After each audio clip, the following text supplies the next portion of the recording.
اس Najaf کے جوان نے صحیح راستہ انتخاب کیا. استاد گیا اس کا رشتہ لینے. اس نے پوچھا لڑکا کیا کرتا ہے؟ کہ یتیم ہے، میں نے پالا ہے، بڑا کیا ہے. کہ وہی جو کھانستا رہتا ہے؟ کہ ہاں وہی. کہ نہیں، ایک تو غریب ہے، دوسرا بیمار ہے، میں اپنی بیٹی نہیں دوں گا. استاد آیا کہ بیٹا، اب ظاہر ہے اس کی بیٹی ہے، اختیار باپ کو ہے، نہیں دے رہا. اس نے کہا استاد میں نے دیکھا ہے، میں جی نہیں پاؤں گا. کہ طالب علم ہو. کہ کیوں نہیں دے رہا؟ کہ کہہ رہا ہے غریب ہو اور بیمار ہو. سیدھا مدرسے سے نکلا امیر المومنین کے حرم میں، کیا کہنے لگا؟ مولا غریب ہوں تو میرا کیا قصور، بیمار ہوں تو میرا کیا قصور. مولا میں کسی چیز کو پسند کر رہا ہوں، مجھے کیوں نہیں مل رہی؟ ہم مجھے کہتے ہم نہیں دیتے، مجھے غربت کا تانا تو نہ دیتے، مجھے بیماری کا تانا تو نہ دیتے. کہتا ہے کئی دنوں تک صحن حرم امیر المومنین میں روتا رہا. اتنے میں ایک شخص میرے سامنے سے گزرا. کہ جوان کیوں رو رہے ہو؟ میں نے کہا کوئی حاجت ہے؟ کہ جن کو حاجت ہوتی ہے وہ اپنے وقت کے امام کو بلاتے ہیں. کہ کیسے بلاؤں؟ کہ جا مسجد سہلا یا مسجد کوفہ، 40 شب بدھ امام زمانہ سے التجا کر. کہتا ہے غریب طالب علم تھا، میں نے 40 شب بدھ روزہ رکھتا تھا اور مسجد میں جاتا تھا، نماز امام زمانہ پڑھتا تھا اور امام کو بلاتا تھا. کہتا ہے جب آخری شب بدھ آئی، بے انتہا سردی کا موسم، غربت اتنی تھی، تھوڑی سی چائے روٹی کے 2 ٹکڑے لے کے مسجد گیا. اب کہتا ہے جب کھانستا تھا تو کھانسی اتنی شدید تھی میرے منہ سے خون آتا تھا. مسجد میں بیٹھوں کھانسوں تو خون آئے، مسجد نجس ہو جائے. جب بھی کھانسی آتی اس سردی میں مسجد سے باہر جاتا، قلی کرتا، پھر آتا مسجد میں. افطاری کا وقت قریب تھا. عربوں میں رسم ہے کہ جب کوئی عرب سفرے پہ بیٹھتا ہے تو اگر کوئی مہمان آ جائے تو عیب مانا جاتا ہے، آپ مہمان کو دعوت نہ دیں سفرے پہ بٹھانے کے لیے. کہتا ہے روٹی کا ٹکڑا تھا، چائے کا 1 ہی کپ تھا، بھوک شدید لگی ہے، آخری شب بدھ ہے، اس امید سے بیٹھا ہوں کہ امام کی زیارت نصیب ہوگی. کہتے اتنے میں دیکھا ایک سید بزرگوار مسجد سے داخل ہوئے. میں نے کہا برا لگتا ہے، سید ہیں، بزرگوار ہیں، عالم ہیں اور دعوت نہ دوں. میں نے کوئی بات نہیں، اللہ مالک ہے، آج کھانا ایسے دیتا ہوں، میں پانی سے افطار کر لوں گا. کہتا ہے ان کو کہا کہ تشریف لائیے. وہ سید سفرے پہ بیٹھے. میں نے کہا بسم اللہ. روٹی کا نہیں میں نے کھانا نہیں کھانا. میں نے کہا چائے پیجئے. انہوں نے کہا نہیں، ہمیں چائے پینے کی عادت نہیں ہے.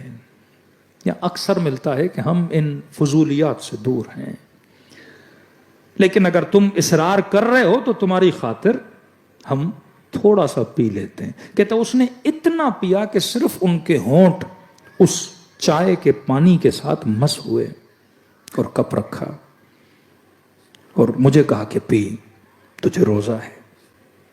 کہتا میں نے پھر وہی چائے کا کپ جس سے ان کے ہونٹ مس ہوئے، میں نے تھوڑی گھونٹ لیا.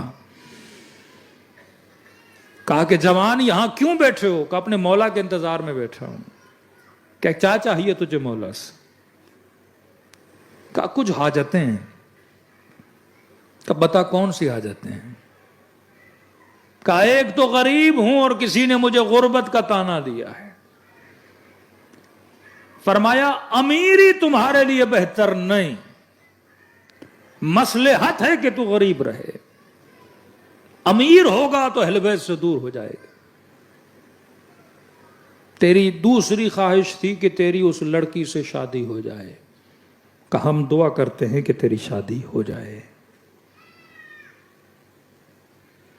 اور تیری تیسری خواہش تھی کہ تو بیمار ہے، تو کھانستا بہت ہے، اللہ نے تجھے شفا دے دی ہے. کہ یہ کہہ کر وہ اٹھ کے چلے گئے.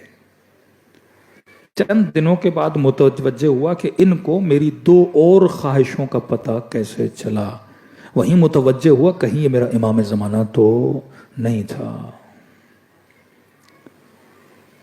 کہتے اب جب نظروں سے اوجھل ہوئے اور وہ چہرہ جسے میں نے دیکھا تھا، اتنی مجھے محبت ہو گئی اس چہرے سے کہ وہ جو چہرہ دیکھا تھا اب وہ میں بھول گیا۔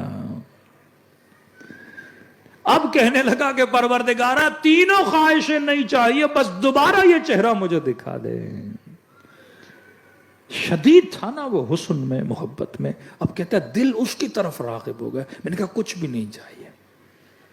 کہتا ہے سیدھا حرم امیر المومنین میں گیا، اتنا رویا کہ مولا آئے بھی میں نے پہچانا نہیں، میرے ساتھ بیٹھے میں نے پہچانا نہیں، پتا ہوتا ہاتھوں کا بوسہ لیتا، چہرے کا بوسہ لیتا۔ کہتا مولا اپنے ساتھ مجھے لے جائیے۔ کس دنیا کو لے کر بیٹھا تھا، اور امام تھے، امام سے امام کو نہیں مانگا۔ کہتا ہے حرم امیر المومنین سے روتا ہوا واپس آ رہا تھا، میں نے اتنے میں محسوس کیا کہ جوان تیری کھانسی کو کیا ہوا؟ کہتا محسوس کیا کہ مجھے تو کب کی شفا مل گئی۔ شفا اسی چائے میں تھی جس سے امام نے اپنے ہونٹوں کو مس کیا تھا۔ کہتے اپنے حجرے میں گیا، زار و قطار رونے لگا کہ اللہ دوبارہ زیارت کرا، اللہ دوبارہ زیارت کرا۔ اتنے میں حجرے کے دروازے پہ دستک ہوئی، دروازہ کھولا، ایک بوڑھا شخص میرا نام لیا کہ فلاں، کہاں فلاں؟ کہا کہ تم کھانس نہیں رہے؟ کہا کہ اس امام نے شفا دی ہے جو مریضوں کو شفا دیتا ہے۔ کہا آپ ہیں کون؟ کہا میں اسی بچی کا باپ ہوں جس کا رشتہ تم نے بھیجا تھا، کل اپنے استاد کے ساتھ آنا، میری بیٹی کا رشتہ لے کر جانا۔ میں نے کہا کیا ہوا؟ پہلے جواب دیا، اب خود آئے ہو رشتہ دینے کے لیے؟ اور رو کے کہنے لگا جوان آج کے بعد میری شکایت امام زمانہ کے ساتھ نہ کرنا۔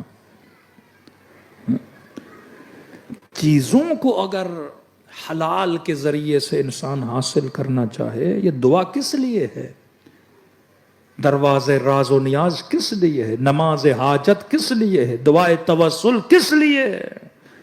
یہ اسی لیے ہے کہ انسان اگر کوئی حلال چیز مانگتا ہے تو خدا سے تمنا کرے، حرام کی کبھی دعا نہ مانگا کرو کہ خدا مجھے وہ نصیب فرما جو میرے حق میں بہتر ہو، مجھے وہ عطا فرما جو کبھی مجھے تجھ سے دور نہ کرے۔ کبھی ہم ایسی چیزوں میں مبتلا ہو جاتے ہیں کہ ہم سے خدا چھن جاتا ہے، اہل بیت چھن جاتے ہیں۔ ایسے تھے تاریخ میں جنہوں نے اپنا سب کچھ دیا صرف اس لیے کہ ہمیں حسین مل جائے۔